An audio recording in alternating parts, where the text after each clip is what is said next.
আপনারা জানেন যে আগামী 25 তারিখ প্রবাসীদের ভোটের জন্য সর্বশেষ তারিখ নির্ধারণ করা হয়েছে।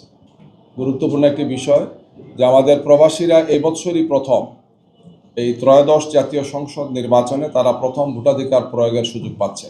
এবং জামাত ইসলামীর পক্ষ থেকে আমরা 2024-এর অক্টোবরে যখন প্রথম রাষ্ট্র সংস্কারের প্রস্তাবনা দিয়েছিলাম, আপনাদের মাধ্যমে জাতির সামনে সেটা উপস্থাপন করেছিলাম। আমাদের সম্মানিত আমিরে জামাত উপস্থাপন করেছিলেন। কোকো ও শিয়া বাটারের ইউনিক কম্বিনেশনে তৈরি Natura expert care body lotion স্কিনের ড্যামেজ হিল করে, ত্বক রাখে সফট ও ময়েশ্চারাইজড। লুকিয়ে আর কতদিন, বাই বাই ড্যামেজ স্কিন। তখন আমরা প্রবাসীদের ভোটাধিকারের বিষয়ে যে কয়েকটি দাবি অন্যতম গুরুত্বপূর্ণ ছিল, তার মধ্যে এটি একটি ছিল।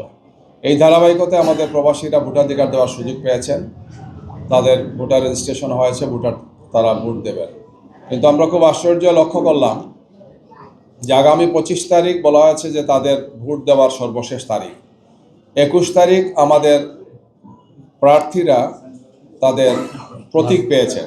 20 তারিখ প্রার্থিতা প্রত্যাহার হয়েছে এবং 21 তারিখ প্রার্থীরা তাদের প্রতীক পেয়েছে। বাংলাদেশে 21 তারিখ প্রতীক পেলেও যে কিউআর কোড যেটা দেওয়া হয়েছে আপনারা জানেন তো, যে প্রক্রিয়ায় সেখানে তারা দুটো ভোট দেবেন, একটা হচ্ছে গণভোট আর একটা হচ্ছে সংশ্লিষ্ট প্রার্থীকে তারা ভোট দেবেন। এই কিউআর কোডটা কিন্তু অ্যাক্টিভ হচ্ছে বাংলাদেশ সময় রাত্রে 12টায়। এই অর্থে সেখানে গিয়ে আমেরিকা, ইংল্যান্ড সহ পাশ্চাত্যের দেশগুলোতে হবে পরের দিন, মধ্যপ্রাচ্যে হবে মাঝরাতে গিয়ে। খুবই আশ্চর্যের বিষয় হচ্ছে যে এরপরে সময় থাকে তাদের জন্য 22 তারিখ, 23-24 এই দুদিন হচ্ছে শুক্র এবং শনিবার, অর্থাৎ আজকে এবং আগামীকালকে শুক্র শনিবার। এই দুই দিন মধ্যপ্রাচ্যের সবগুলো দেশ বন্ধ থাকে, সরকারিভাবে বন্ধ। আর শনি এবং রবিবার অর্থাৎ 24-25 তারিখ হচ্ছে পাশ্চাত্যের সবগুলো দেশ বন্ধ থাকে। আর এই ভোটাধিকার প্রয়োগ করে তারা কি করবেন, এটা পোস্টাল ব্যালটের মাধ্যমে তারা পাঠাবে। যেহেতু সরকারি বন্ধ থাকে, এই জন্যে মধ্যপ্রাচ্য এবং দূরপ্রাচ্যের সবগুলো দেশ সরকারি বন্ধ থাকার কারণে পোস্ট অফিস ইউজ করতে পারবেন না। তো আমাদের কমিউনিটি নেতৃবৃন্দ বিভিন্ন দেশে যারা আছেন, বাংলাদেশে যারা আছেন, তারা খুব উদ্বেগ এবং উৎকণ্ঠা প্রকাশ করেছেন। একই সাথে তারা বলেছেন অনেক জায়গাতে এখনও পোস্টাল ভোটটা এসে তাদের হাতে পৌঁছেনি।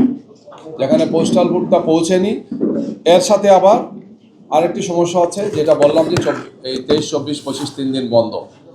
এই জন্য আমাদের ভাইরা বিভিন্ন অবস্থান যারা করছেন বিভিন্ন দেশে, প্রবাসী ভাইরা সেখানকার নির্বাচন সাথে সংশ্লিষ্ট যারা আছেন যোগাযোগ করেছেন, ইমেইল দিয়েছেন, বাংলাদেশ এমবেসি যেগুলো আছে সেই সমস্ত দেশে তারা কথা বলেছেন। আমাদের পক্ষ থেকে আমরা কথা বলেছি। আজকে আমাদের সম্মানিত আমিরে জামাত এই কথাগুলো বলেছেন, সকালে আপনারা তো শুনেছেন যে প্রবাসীরা ভোটাধিকার প্রয়োগের জন্য তারা প্রস্তুতি নিচ্ছেন, তাদেরকে ভোটাধিকার প্রয়োগের সুযোগ করে দেওয়া উচিত এবং এক্ষেত্রে কোনো ধরনের কোনো দুর্বলতা যাতে নির্বাচন কমিশনে না থাকে সেই সমস্ত বিষয় তিনি দৃষ্টি আকর্ষণ করেছেন।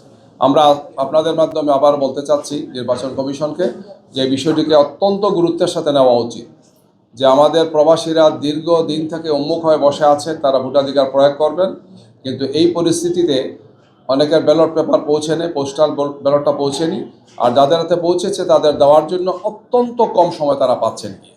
23-24-25 এই 3 দিন বন্ধ হওয়ার কারণে মধ্যপ্রাচ্য এবং দূরপ্রাচ্য সব জায়গাতে সমস্যা হবে।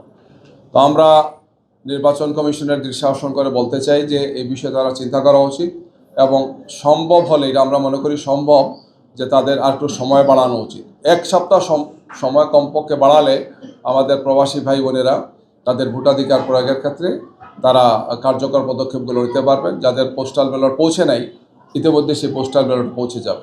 যেহেতু পোস্ট অফিস বন্ধ থাকবে 23-24-25 3 দিন দুনিয়ার বিভিন্ন জায়গাতে, এই জন্য পোস্টাল ব্যালট পৌঁছতে তো দেরি হবে।